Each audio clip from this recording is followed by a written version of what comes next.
Alrighty, everyone. Hello, hello. Welcome to Her First Million, a YouTube channel tailored exclusively for women business owners in traditionally male dominated fields like manufacturing, trade, technology, attorneys, and CPAs. I'm Amanda Bedell, your business chaos sorter and host. With Her First Million, we're dedicated to providing 3 segments to set and transform your business trajectory towards that $1 million company. First segment is called Love Your Numbers. That's where I unravel the complexities of financial management and we demystify the numbers. This is not accounting 101. We're working towards you being able to confidently optimize your business for greater profitability.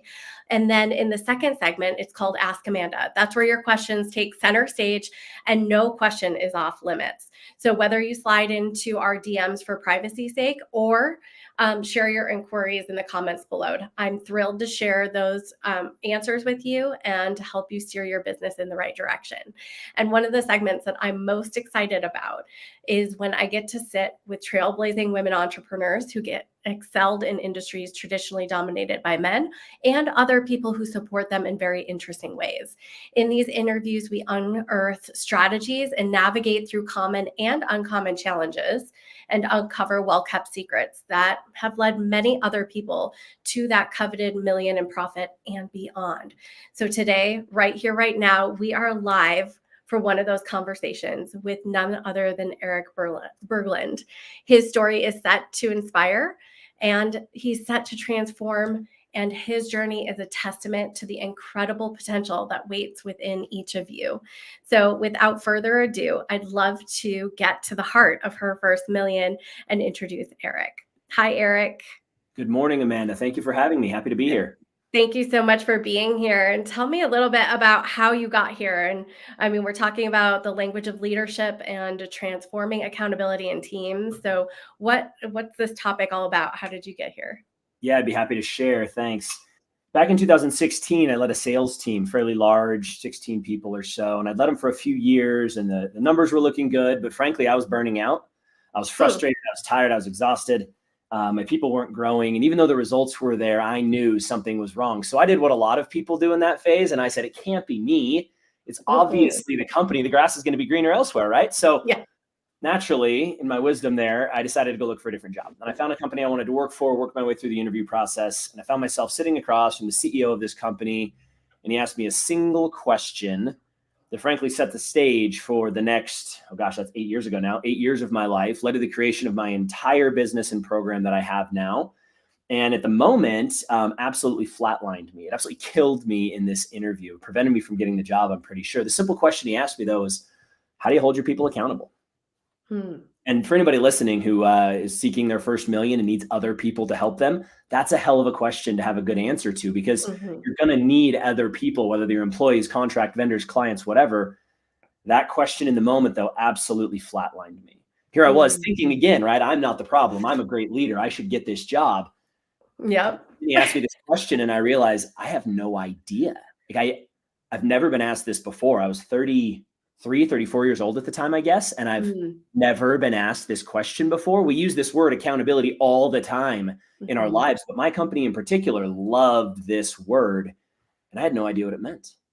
So I didn't get that job. I made up an answer at the time. I said something about good incentive plans and something about good systems and processes, but I didn't get that job. And I came home devastated because I felt so inauthentic in that moment, realizing that sure, the results were there, but I didn't know this basic answer. And so the short version of it is I became really obsessed with that question, asking every leader I could, digging into it for the next number of years, and ended up accidentally building a curriculum that was highly effective for me and my team.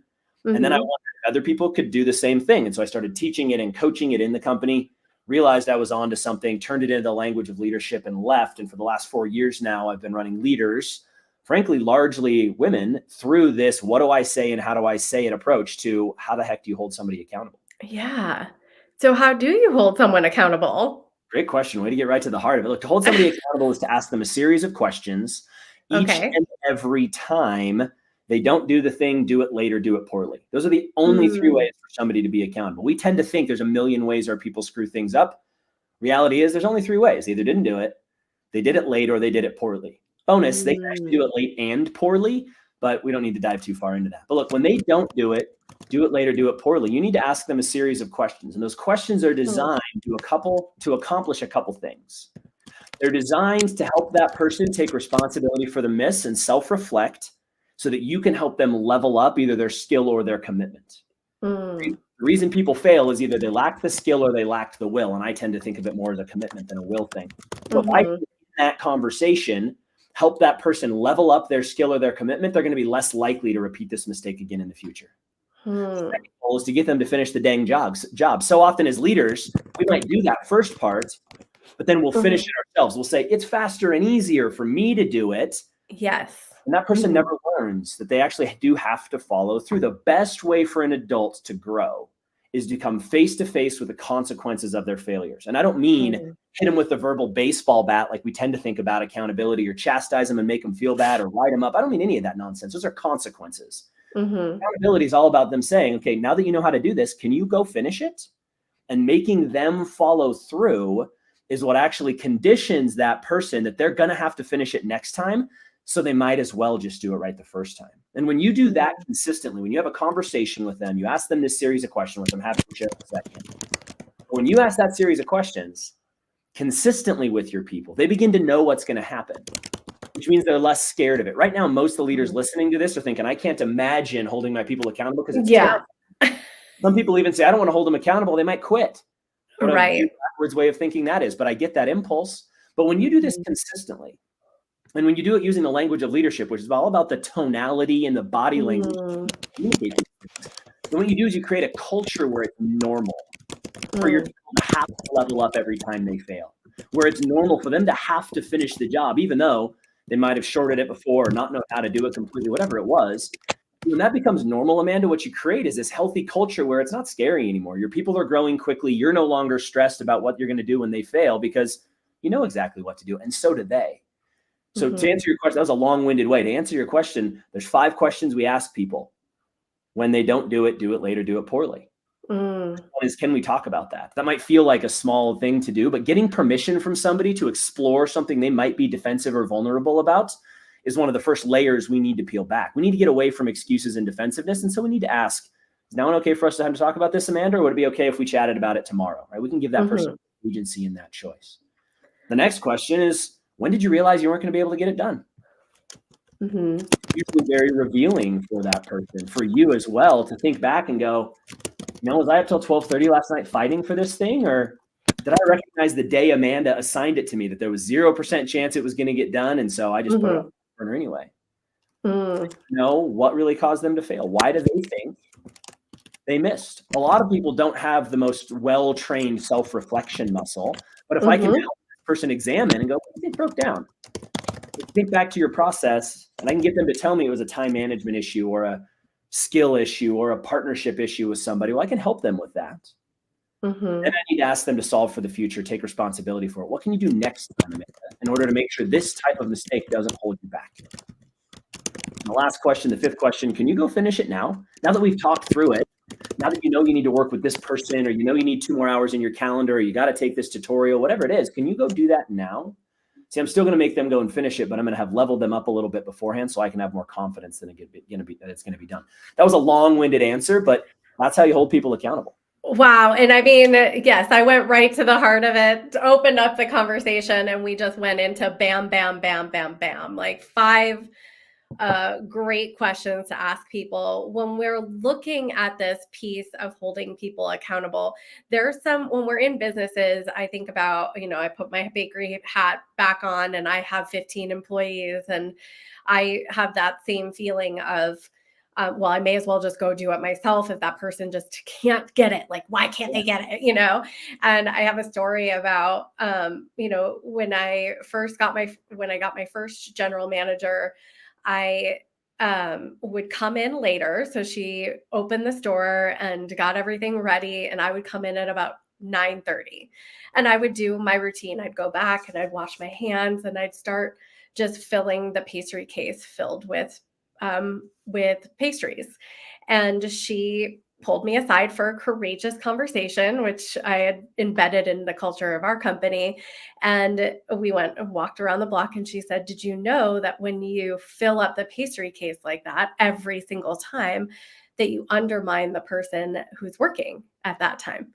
And I was like, but it's not done right.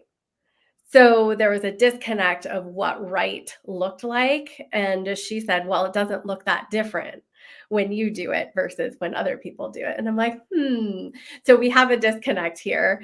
Yeah. And so I had to, again, like build in that process and that, what does poorly even mean? So when Right. we're talking about late or poor, it's like, this isn't up to your expectation, but how do you communicate that to someone?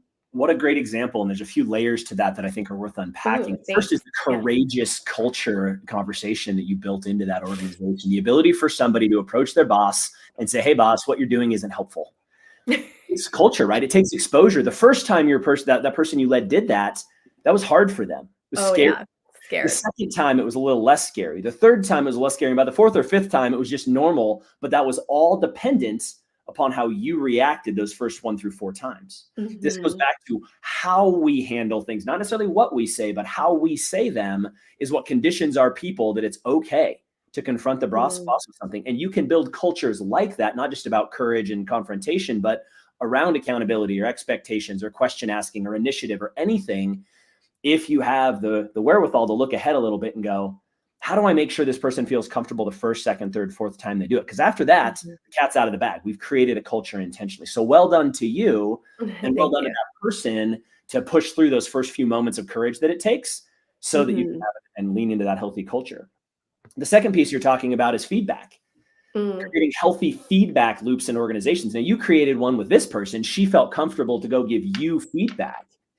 But it sounds like there was a barrier between you giving feedback to the pastry stocking person or to her to say, hey, I don't like the way the pastry counter looks in the morning. I don't know if it makes a difference, but this is what I would prefer, which would be a Mhm. highly directive way to go about it. But creating that feedback loop as an owner where you can actually correct people, even if it's not wrong, it's just not the way you'd prefer. Well, it's your business. You have the right to potentially want some things that may or may not be logically perfect or otherwise, but you have to have loops in place to do that. And it sounds like that was a missing component at the time. The Mhm. third piece of the puzzle is that your desire to have it a certain way may have been disconnected from the optimum experience from the user or from the people who actually had to deal with it every day. We don't know. We have our own Mhm. ideas. We make our own assumptions that we want it our way. When in reality, the people who live with that pastry case all day long, that pull from it, that restock things, they tend to have the best perspective on how it needs to be organized. Unless we have data like, hey, we don't sell as much when you put the muffins in the back row. Well, okay, that's a really good thing to point out. But otherwise, if it's pure preference, a lot of times as leaders, we can recognize the people who are closer to the thing probably have a better perspective on how it should be done anyway, and we can probably let go of those details. And I gotta tell you, those details are really hard to let go of when you birth a business from Maybe. the very beginning and then grow it. That leads me into like, how does a leader stop feeling like they're babysitting and doing other people's jobs for them? Great question. So the first step is to actually go back to what I just said about accountability. Yeah. Hold people accountable. The best way to stop adult babysitting is to recognize in the moment, I'm about to do something that really I shouldn't do. I'm about to go check in with the person to remind them to do their own dang job. It's their job to remind themselves to do their job. If a person forgets to do something and you let it slide or cover for them, you're conditioning them that it's Mhm. completely fine for them to not do those jobs. Or if you do go remind that person, you're conditioning them that everything you didn't remind them to do must not be that important. You're damned if you do and damned if you don't. Mm. Instead, waiting until that person fails and then asking them, hey, when did you realize you weren't going to be able to get that done? That question goes straight to the heart of, oh, I forgot, being the excuse that people use. Well, Mhm. when did you realize you weren't going to get it done? What was your normal organization plan look like? How do you normally prioritize your workload? Do you put a calendar together, a day planner, a to-do list? I don't know, but helping that person really diagnose the nature of their miss or their failure, which in that instance would be they don't have a good organizational system to keep track of the stuff that they need to do. Mhm. That's how you address the core issue that's causing you to adult babysit. But it all begins with letting that person potentially fail, which is Mhm. painful, but you don't just let them fail for fun. You let them fail so that you can hold them accountable, make them go back and correct it. And next time they know they're going to have to. And you do that consistently, and you begin to work your way very quickly out of any adult babysitting situations that you have. Mm. Now, Yeah. real Go quick, ahead. if you've never done Mhm. that before, right? I'm speaking to an owner who's let things slide forever and filled the pastry case and done all this stuff, right? And you're like, yeah, that would have been cool on day one, but like, how do I undo months or quarters or years? Totally. Well, there's this Mhm. thing that I wish I'd made up. I didn't, but I was speaking at a college, and the guy who introduced me said this line, and it blew me away. And I was like, man, I wish I would have come up with this. But what he Okay. shared was that accountability feels like persecution to somebody who's never been held accountable before. Boy, is that true. First time you hold somebody accountable, if you've been letting it slide for a long time, the first time you do it, they're going to feel It like, wow, hurt. I woke up on the wrong side of the bed today. What was that all about? Whew. And that's not fair, but it also is like you kind of earned it. So we have to have a little Mm. conviction in our hearts, a little willingness to look at it and go, all right, I created this problem and we probably won't stop it on a dime, but Mhm. now enough is enough. And I'm going to consistently hold people accountable now. Again, the first time you do it, it's going to feel like persecution. But the second, the third, the fourth, that person will start to recognize, oh, this is just the new normal and it's not that bad. If you can do Mhm. it with the right tonality and body language and volume, which is what we focus on at the language of leadership, that's where you make it not scary. It's normal. It's just fine. And that's how you can actually pivot a culture where you've let stuff slide forever and it would feel terrifying to go have this conversation. But if you spend a little bit of time practicing, rehearsing this a little bit, getting more comfortable with it, which is the program that I offer to help people practice saying this stuff, Mhm. you'll realize it's not that big of a deal. And if you can just have a little courage and conviction in your heart, you can actually go pivot that ship and it won't feel like persecution very long. Yeah, and it's all about changing those habits and the little things, right? Like, I think about, in yes, the bakery business, but I also did, I was a leader, a very young leader and a very terrible one to begin with. I still am friends with some of the first people that I was a boss of, and I recently saw them over the summer and they would, make little pokes at me about some of the things that I did. But, um, shifting that conditioning, like, so you use that word conditioning and it really resonated with me that we've conditioned people to be a certain way in our business, and making those small shifts, like what are a few small shifts that we can make as a growing entity, a business that's on their way to their first million. Yeah, How great can question. it, because right now it feels like so big, right? What are Yep. some baby steps we can take? First, easiest baby step. Almost nobody has ever done it before. Go and ask the people you lead how they would like to be held accountable. Hmm. And again, you're not asking them what size of a verbal baseball bat do I get to hit you with or what consequences. That's not what we're asking at all. That's what people think because most people's brains, accountability is always negative. They've been conditioned that when they've been Mhm. held accountable in the past through sports or school or jobs or parents or whatever, that it's always negative. But it's not. Accountability is a healthy, forward looking, productive conversation to prevent future mistakes and to get someone to finish the job. So if you go ask somebody, hey, Amanda, how would you like me to hold you accountable to that? Hmm. And they say, well, what do you mean? Or they say, well, there's really only four things they say. We actually practice all of them in the academy, but they only say four things. If you can go have that conversation, you'll learn what they would prefer. And what I mean is, would they prefer to be called out in public or would they really prefer you to pull them aside in private? Would they prefer a warning text message or email like, hey, something was wrong with project X and I'd like to chat with you about it. Could we talk about that tomorrow? Would they prefer a heads up or do they actually handle things well on the fly? Hmm. You're able to learn that about the person, a couple things happen. Number one, you can do your best to accommodate. You can't be everything to everybody, especially in the pursuit of $1 million business. But if you can do your best to try to respect that about your people, it'll go a long ways and it'll earn a lot of trust. It'll create one of those feedback loops actually where they could say, hey, Amanda, I know I asked you to pull me aside and directly if I make a mistake, but I'm learning that's not very healthy for me. Would you actually tell me ahead of time and give me a few minutes? If you create that conversation with your people, that reveals so much trust and vulnerability that you can go build a really healthy company on that. But if you don't have it, Yeah. if you don't ask the question first, you'll never get there. The second thing this does is if anybody ever asks you, how can I hold you accountable to that? What's your first reaction going to be? Like, not to answer the question, but if they've never asked you this question before, but all of a sudden they're like, Amanda, how can I hold you accountable to this? How likely are you to do the thing? Oh, more likely to do the Heck thing. yeah, you Yeah, are. You're like, 100%. Yes. Amanda's serious this time. Whoa. Like, Whoa. Yeah. But the sheer virtue of asking the question, a lot of times get people to stand up a little straighter and recognize, oh, I actually need to be accountable to this. That might be very different for them and you, but it's incredibly healthy to create a culture where they know you're going to follow up on things. You're going to ask questions. You're going to dig into what failed and why it happened, and you're going to make them finish the job. If they know that from the get-go, they'll be more likely to do it. But you also will know that they know it's coming, which reduces our anxiety. Some of our fear of holding people accountable is, oh God, what are they going to say? And am I going to lose them? And I don't want to be a bully. Or maybe I haven't been perfect at things either, so they're going to point it back at me. That's one of the fears that we live with. But if you just, before the event even starts, create this expectation of, hey, man, I'm going to hold you accountable to this. How would you like me to do it? And you talk about it. And you're like, okay, cool. I'll send you an email if it goes poorly, and I'll pull you aside. Well, now you know exactly what to do. You've reduced your own anxiety about holding this person accountable. So that's 3 benefits from one simple question. 1, you'll know how to customize it. 2, they'll know it's coming. And 3, you'll reduce your own anxiety about it.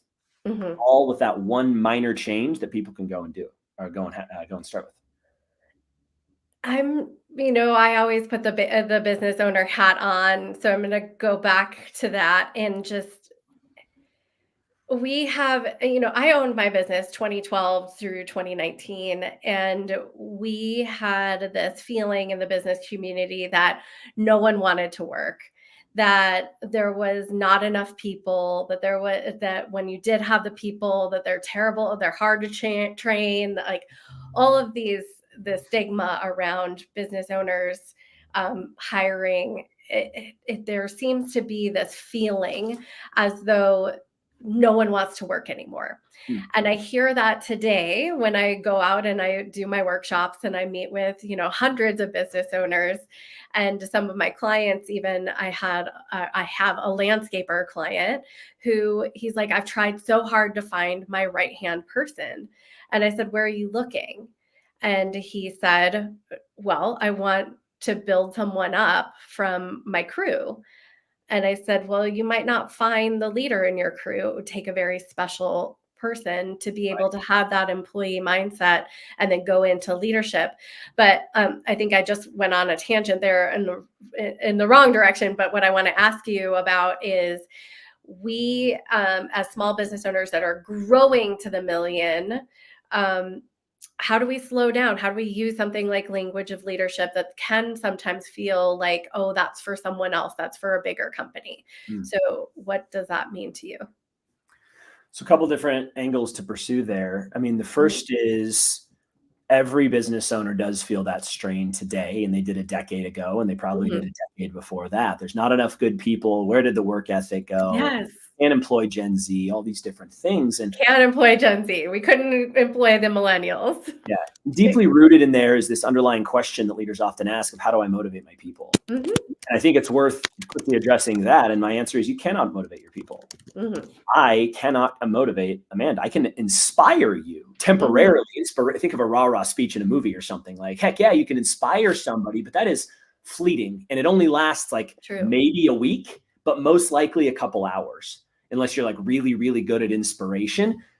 But you can't always be the inspiration for people. We need people whose motivations, internal motivations, are aligned with what they get out of employment with us. And that's the critical word. You can't motivate your people, but you can help them find alignment between what they get out of the job and what really motivates them. But you can't do that if you don't know what motivates them.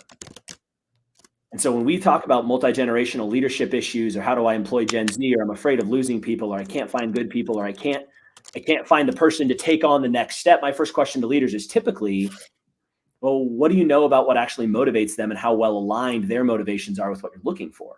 You can't answer that, then you're probably not going to find it. If you're in a, the landscaping is a great example. Most of the time, people who work in those jobs don't stay at one company for very long. It's very transient in nature, and it tends to be very entry level. And a buck or two more per hour is going to get them to go somewhere else. Okay, well, what motivates that person? Is it really money? Is it skill development? Are they doing it as a summer job in between college? I don't know. But if you knew what really is motivating them, well, then you might actually listen for the person who says, I'm tired of job hopping. I'm really trying to find a job for the next 5 years will allow me to put my kids through school. That person might have the deep-rooted motivation to step into that leadership role. But you would never know that just by throwing it around and offering it to them. They don't know that they can share that stuff with their leader. So trying to Right. understand that motivation tends to be the most actionable step to answer or address this core problem you're really talking about. That's And really cool because, yeah, what I saw when we built that culture of courageous conversations and that I celebrated people's strengths. So I used Clifton Strengths in my bakery business, even though I wasn't certified in any way. I just had people take the quiz after 90 days. And we saw, a bakery business is very similar to the landscaping companies and even manufacturing, where we have people that come in at entry level positions. But what I love about both of those industries is that there's so much room for growth and into leadership in particular. So there's ways to create livable jobs there where I couldn't in the bakery business. But what I did was set them up for their next position and where they were going next. So yeah, I went from having, transitory, like people that came and went, to people that stayed with me for 5, 6 years from the very beginning, even. So this stuff works, it does. but I uh, applaud the culture that you built there, right? It does take courage to ask somebody, hey, what are you hoping to get out of this job? And mhm, ask it in a way where they'll actually be vulnerable and share with you, I'm looking to make enough money to move to Atlanta so that I can go pursue my real interests. Right on. mhm, How can I help you make that money? Like, right, these people don't owe us anything. anything. Voluntary employment. They don't have to do anything. We are responsible for figuring out how we fit into their lives. And if you own that responsibility, it's incredibly empowering. It's not a word. Empowering. Yeah, You create a culture where people are actually comfortable sharing with you. Hey, I probably won't be here through the end of the year because this is what's going on in my life. Right on. Can right. we get into that together? How can I help you make sure you exit well? And how you be willing to help me make sure you exit well too? Like, that's honest. That's the Yeah. reality of it. And as business owners, we've got to be front and center with the reality of the environments we live in, especially small business owners. Back to your question, how does an owner who thinks, oh, that'd be nice for a big company? Well, Yeah. actually, at a big company, the responsibility is more diffused. There's somebody else you could maybe hold accountable or point a finger at. When it's just your company, no one else is going to do this for you. So it's actually perfectly for the owner who has to take responsibility and go, okay, I can keep suffering through this problem and I can keep telling my friends, oh, it's so hard to lead this generation and I can't find good people. And I can keep telling myself I'm doing everything I can, but you're not. And it will not change unless you change your behavior and approach to it, because it's just a human condition. It has nothing to do with your industry, your space, your experience, anything along those lines, or how big your company is. So, what essential piece of information from your whole, if you can even boil it down to this, language of leadership, do we need to hold close to us as we grow our businesses to 1 million?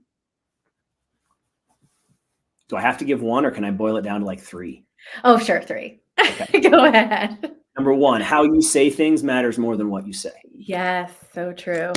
And people are usually very unaware of their own tonal range, and they have a default condition. Some people ask questions naturally very upward toned. It's very Mhm, lighthearted and it feels really good, except very few people take you seriously when you ask questions in that way, which true. sometimes costs you something. Other people have very natural downward tones. They can't help but come across as domineering, like almost condescending, potentially serious. You're in trouble. The depth of their voice always conveys that this is a serious conversation. That can be powerful and also scare a lot of people away from feeling vulnerable, safe, and sharing things with you. People tend to feel more scared or fearful or anxious when somebody speaks to them in downward tones, like they're getting in trouble with their dad or something. Other people have no tonal range, and all they can do is be flat. And how you say things, tonality, your body language, your volume, your enunciation of consonants, your use of people's first names intentionally, those are Mm, skills.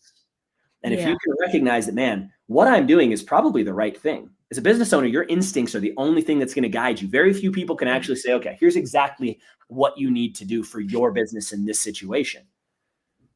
Your instincts are probably correct in what you want your people to do. How you go about it will be the thing that will determine whether or not they'll be successful at doing what you want or not. Be my Yeah, number one. that's number 1. Number two, Wow. people aren't scared of accountability.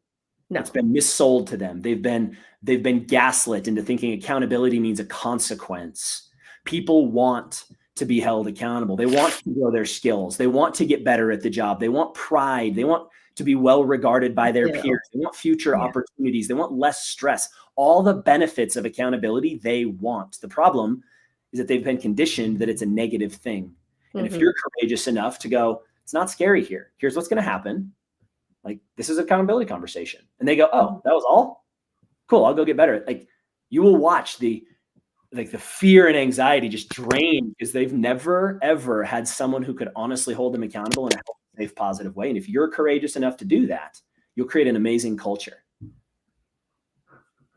Number three, it is your responsibility as a leader to hold people accountable and develop talent. Yeah, as a business owner, you got a bunch of other stuff to do, right? I'm one as well. It's a ridiculous list of responsibilities, but the people that you lead, which might extend to your clients, your vendors, your suppliers, your contractors, whoever. Your responsibility as a leader is those two things. And so when you put your leader hat on, that's your job. Your job isn't to get their tasks done. Your job isn't to ensure they get the right results. Your job isn't to do any of the other things we think when it comes to being a leader.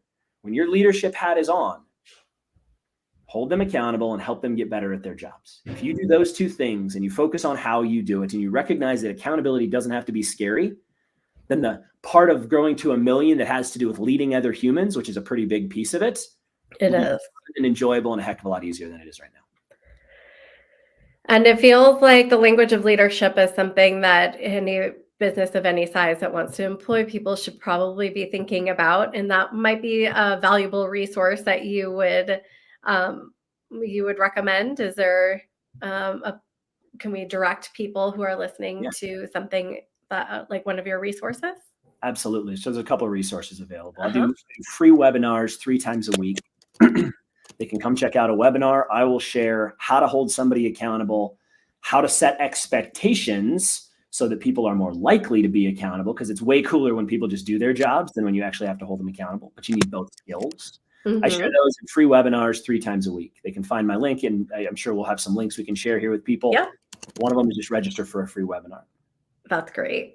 The second, they can go to my website, thelanguageofleadership.io, and find 2 other free resources.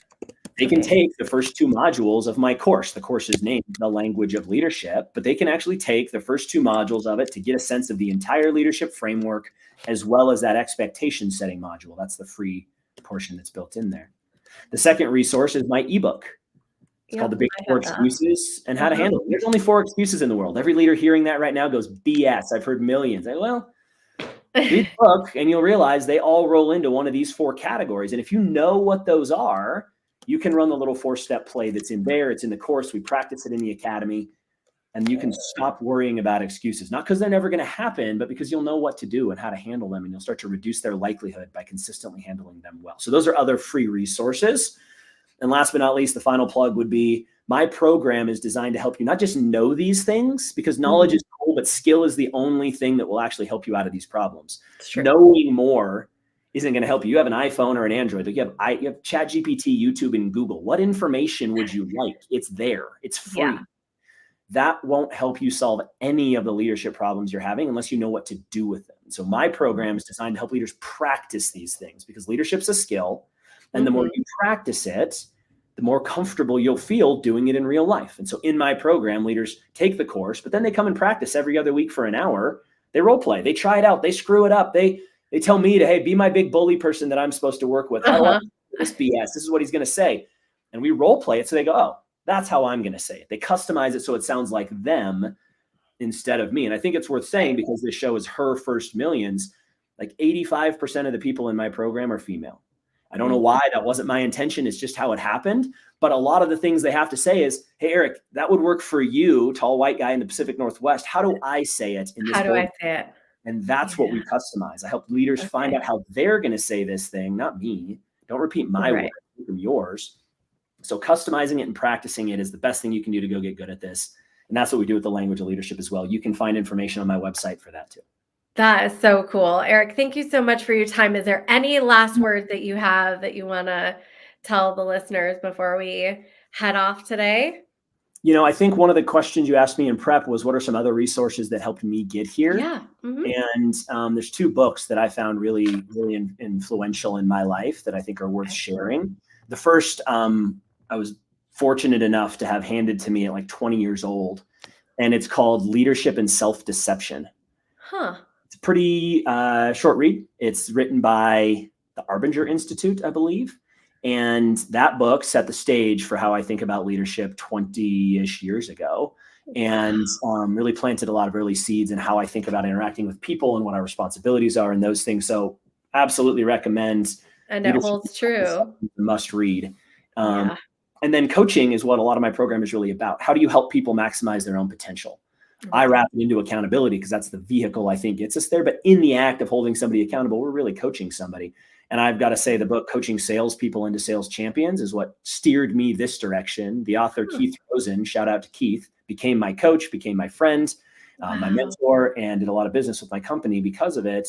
But Keith Rosen's book, Sales Leadership and Coaching Salespeople into Sales Champions, is probably the best foundational coaching book that I ever read that really started and coincided with when I was first asked this accountability question for me. So Yeah. those are two resources I would point people to as well. Well, and I feel like that could spin off to another question. So, around coaching, like we hear that leadership, Yeah. leadership, not management, and that we need to be coaching our people. And I feel like there's just a whole nother episode around what coaching means when it comes to, leaders Be and happy all to talk about it anytime. In short, it's asking good open-ended questions to help them get where they're trying to go as opposed to where you're trying to get them to go. And that's a critical difference between that. Oh, coaching wow. somebody and closing somebody. So that's the Yeah. short definition of it. We That's can expand a lot on it at some point if you'd like to. totally. Yeah, Eric, there's so much more to talk to you about. Thank you so much for your time today. And Thanks for having me. we really appreciate that. For those of you who are listening, I will have some of the resources that Eric mentioned in the description later today. And those of you who are ready to make your first or next million, if you're an experienced business owner that rolls their eyes when you hear people say, oh, you need a business plan. Sure, after going after investor money or getting a loan, you might need one. But in 2010, I wrote a business plan for a gluten-free bakery that I launched in 2012, and that plan was massive. It was well researched and it would have gotten an A+ in any business class, but there was one problem. It was completely useless. Once I launched that bakery business from one single farmer's market booth and bootstrapped it to multi seven figures with distribution along the West Coast, managing over 15 people and 3 shifts, 7 days a week, I never looked at that plan. The strategic plan that I have and that I found back then really helpful, I now teach, and I've taught to over 300 businesses, and it's streamlined and simplified to contain only the most important pieces needed to surpass the $3 million mark. So if you like what you hear, please remember to subscribe and hit that notification button to stay in the loop of her first million. Until next time, here's to your success.